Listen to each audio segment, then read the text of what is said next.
Hi guys, ഇന്ന് നമുക്ക് പരിപ്പും പടവലങ്ങയും കൊണ്ടൊരു കറി ഉണ്ടാക്കാം. പരിപ്പും പടവലങ്ങയും മാത്രം മതി. ഒരു മുറി നാളികേരം ഉണ്ടെങ്കിൽ നമുക്കൊരു അരപ്പ് കറി, ചാറ് കറി, നാളികേരം അരച്ച കറി അങ്ങനെയൊക്കെ പറയാം. അപ്പോൾ നമുക്ക് കറി ഉണ്ടാക്കിയിട്ട് വരാം. ഫസ്റ്റ് വേറൊന്നുമില്ല, പരിപ്പ് നന്നായി കഴുകി ഇത്തിരി ഉപ്പും വെളിച്ചെണ്ണ വെച്ചിട്ട് നമ്മൾ വേവിക്കാൻ വെക്കുകയാണ് കേട്ടോ. ക്ലീനാക്കി വൃത്തിയാക്കി എടുക്കണം കേട്ടോ. അപ്പോൾ തക്കാളി നോക്കിയപ്പോൾ 2 തക്കാളി കിട്ടി, പിന്നെ ഒരു 2-3 ചെറുള്ളി, ഒരു കഷ്ണം ഇഞ്ചി, കുറച്ച് പച്ചമുളക്, പടവല, ഇതൊന്ന് നമുക്ക് ക്ലീൻ ചെയ്തെടുക്കാം കേട്ടോ.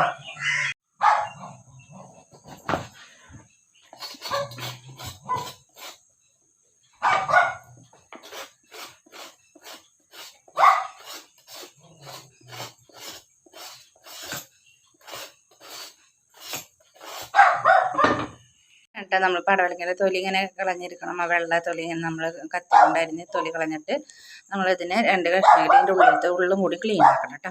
എന്നിട്ട് നുറുക്കിയെടുക്കാം കേട്ടോ. പച്ചക്കറി അരിഞ്ഞ് വെച്ചിട്ടുണ്ട്, പടവലങ്ങയുണ്ട്, പിന്നെ ഇതിൽ ചെറിയുള്ളി അരിഞ്ഞ് വെച്ചിട്ടുണ്ട്, ഇഞ്ചി ഉണ്ട്, പച്ചമുളക് ഉണ്ട്, പിന്നെ തക്കാളി, ഇത്രയും അരിഞ്ഞ് വെച്ചിട്ടുണ്ട്. നമുക്ക് ഇനി ഇത് പരിപ്പ് വെന്തിട്ടുണ്ട്, പരിപ്പിലേക്ക് ഇത് ഇട്ടിട്ട് നമുക്ക് ഒരു വിസിലും കൂടി അടിച്ച് വേവിച്ചെടുക്കാം. അതിനുശേഷം നാളികേരം അരച്ചൊഴിച്ച് കടുക് കാച്ചുക കേട്ടോ. അപ്പോൾ നമ്മൾ ചെറിയുള്ളിയൊക്കെ എല്ലാ കറിയിലും ചേർക്കുന്നത് നല്ലതാണ്. കാരണം ചെറിയുള്ളി നമ്മുടെ ഹെയർ വളർച്ചയ്ക്ക് സഹായിക്കുന്നതാണ്. അപ്പോൾ ചെറുള്ളിയും സവോളയൊക്കെ എല്ലാവരും കൂടുതൽ ചേർക്കാൻ ശ്രമിക്കുക ഭക്ഷണത്തിൽ കേട്ടോ. നമ്മൾ കഴിക്കുന്ന ഭക്ഷണത്തിൽ ഇത് കൂടുതൽ അളവ് ഉണ്ടാവാൻ ശ്രദ്ധിക്കുക. ഇതിലേക്ക് പച്ചക്കറി ഇട്ടിട്ടുണ്ട്. ഇനി അതിലേക്ക് നമ്മൾ കുറച്ച് മഞ്ഞൾപ്പൊടി ചേർത്ത് കൊടുക്കാം. പിന്നെ ഒരു 1/2 സ്പൂണ് മുളക് പൊടി ചേർത്ത് കൊടുക്കാം. അതിനുശേഷം പാകത്തിന് ഉപ്പും ചേർത്ത് കൊടുക്കാം. ജസ്റ്റ് ഒന്ന് ഇളക്കി കൊടുക്കാം. എന്നിട്ട് ഇതിനൊന്ന് ഒരു വിസിലടിച്ചാൽ മതി. അതോടുകൂടി നമ്മൾ ഇത് വേവുന്നതായിരിക്കും. അതിനുശേഷം നമുക്ക് അരപ്പ് ആഡ് ചെയ്യാം കേട്ടോ. പുളി വേണ്ടവർക്ക് ഇട്ടാൽ മതി, പുളി വേണ്ടാത്തവർക്ക് അത് തന്നെ മതി കേട്ടോ. അപ്പോൾ നമുക്ക് ലാസ്റ്റ് നമ്മൾ അരപ്പ് റെഡിയാക്കി വെച്ചിട്ടുണ്ട്. നാളികേരത്തിൻ്റെ അരപ്പും പിന്നെ പുളിയും ഇട്ടിട്ടുണ്ട്. പുളി ഒരു നെല്ലിക്ക വലുപ്പത്തിൽ പുളി നമ്മൾ പുളിക്ക് വേണ്ടിയാണ്, കുറച്ചൊരു പുളി രസത്തിന് വേണ്ടിയാണ് കറിയിൽ. താല്പര്യമുള്ളവർക്ക് ഇട്ടാൽ മതി. അപ്പോൾ ഇത് രണ്ടും കൂടി ഇനി ചേർക്കണ്ടോ. അത് കഴിഞ്ഞിട്ട് നമുക്ക് കടുക് കാച്ചാം. ഇത് നന്നായി നമുക്ക് നല്ല ഇതിൽ വെന്ത് കിട്ടിയിട്ടുണ്ട് കണ്ടോ. ഇതിലേക്ക് നമുക്ക് നമ്മുടെ അരപ്പ് ഒഴിക്കാം കേട്ടോ.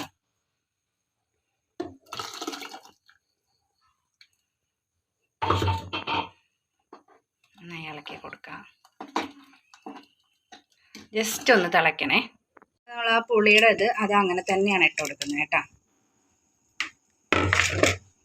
അതിലെ ഒരു സൈഡിൽ അത് കിടന്ന് പുളി ഇങ്ങനെ ഇറങ്ങിക്കോളും, ആവശ്യത്തിനുള്ള പുളി ഇറങ്ങിക്കോളും. ഇതൊന്ന് തിളയ്ക്കണ വരെ വെയിറ്റ് ചെയ്യുക. ഉപ്പൊന്ന് പാകത്തിന് നോക്കുക, കാരണം നമ്മൾ അരപ്പൊക്കെ ഒഴിച്ചതല്ലേ, ഉപ്പ് ഇടേണ്ടി വരും. അതുപോലെ പുളി ഇട്ട കാരണം കുറച്ചും കൂടി ഉപ്പിടേണ്ടി വരും. അപ്പോൾ ഉപ്പ് പാകത്തിന് ഇട്ടതിന് ശേഷം ടേസ്റ്റ് നോക്കിയതിന് ശേഷം കടുക് കാച്ചുക കേട്ടോ. നമ്മുടെ കറി നല്ല തളയൊക്കെ വരുന്നുണ്ട്. അപ്പം ഇതിൽ ഞാൻ ചെറിയ ഒരു 1/2 സ്പൂൺ മഞ്ഞൾപ്പൊടി മുളക് പൊടി ഇട്ടിട്ടുണ്ടായിരുന്നു. അപ്പോഴാണ് നമുക്ക് ഇങ്ങനെ ഒരു കളറ് കിട്ടുക കേട്ടോ.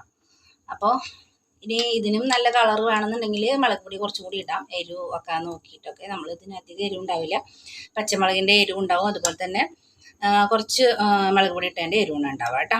അപ്പോൾ നമ്മളിങ്ങനെ മഞ്ഞക്കറി ആയിരിക്കും ഇങ്ങനെ കണ്ടോ, ഒഴിച്ച് കറിയായിട്ട് നല്ല ടേസ്റ്റാണ് ചോറ് കൂട്ടി കഴിക്കാനൊക്കെ. പപ്പടം ഉണക്കമീനൊക്കെ ഉണ്ടെങ്കിൽ അടിപൊളിയാണ് കേട്ടോ. കാച്ചാനായിട്ട് പാൻ അടുപ്പത്ത് വെച്ചിട്ടുണ്ട്. അതിലേക്ക് നമ്മൾ വെളിച്ചെണ്ണ ഒഴിച്ച് കൊടുക്കുകയാണ് കേട്ടോ. കടുക് കാച്ചാൻ പാകത്തിന് വെളിച്ചെണ്ണ ഒഴിച്ച് കൊടുക്കുകയാണ്.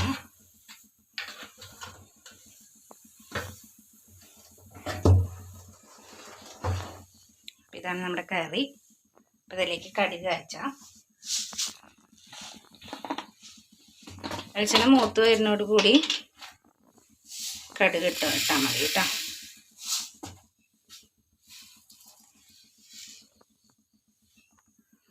ഞാനിപ്പോൾ ഇത്രയും കടുകാണ് എടുത്തേക്കണത്. കടുക് മാത്രമല്ല, കറിവേപ്പിലയും പിന്നെ ചുവന്ന മുളകുണ്ടല്ലോ, അതായത് വറ്റൽമുളക് എന്ന് പറയും, അതും കൂടി യൂസ് ചെയ്യണം.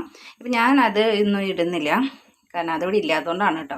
ഞാനപ്പോൾ വീട്ടിൽ രാവിലെ ഉണ്ടാവുന്ന സാധനങ്ങൾ വെച്ചാണ് കറികൾ വെക്കുന്നത്. അപ്പം ഇത് മൂത്തും നമ്മൾ കടുക് ഇട്ടു കേട്ടോ. തീ ഒന്ന് കുറച്ച് വെച്ചു.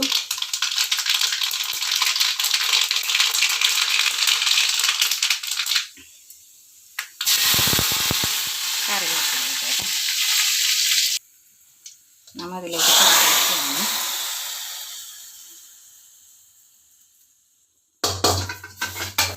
കടുക് താളിച്ചു. കടുക് താളിക്കണ മണം നല്ല മണമാണ്. അപ്പോൾ നമ്മൾ കറി റെഡി ആയിട്ടുണ്ട്.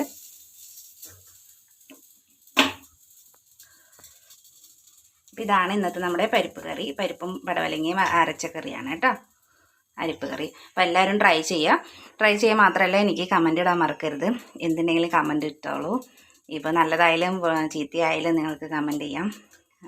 പിന്നെ ഞാൻ സാധാരണ വീട്ടിലുണ്ടാക്കുന്ന കറികളാണ് ഇപ്പോൾ നിങ്ങൾക്ക് കാണിക്കുന്നത്. അപ്പോൾ ടാറ്റാ. സബ്സ്ക്രൈബ് ചെയ്യാൻ മറക്കരുത്. ലൈക്ക് ചെയ്യുക, കമൻറ്റ് ചെയ്യുക, ഷെയർ ചെയ്യുക. Thank you.